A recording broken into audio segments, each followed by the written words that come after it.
Hey there, welcome to today's video where we'll tackle a common problem that many might face when trying to transcode and save an audio stream from a radio station. The issue arises when using a headless server and the vlc command to convert the stream to an MP3 file, resulting in a lower sample rate and audio hiccups. Quite the conundrum, right? Now, let's dive into the solution to this pesky problem.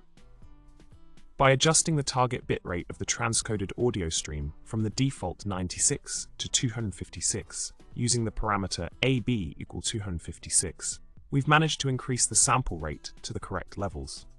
However, there still seems to be some audio chopping and stuttering effects that may require further tweaking with different parameter combinations. In summary, we've learned that adjusting the target bitrate in the transcoding command can help improve the sample rate of the audio stream, although additional fine-tuning might be needed to address any remaining audio issues. I hope this solution proves helpful to you in overcoming similar challenges in your own projects.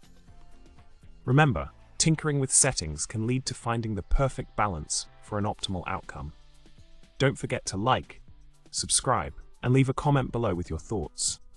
Until next time, happy transcoding.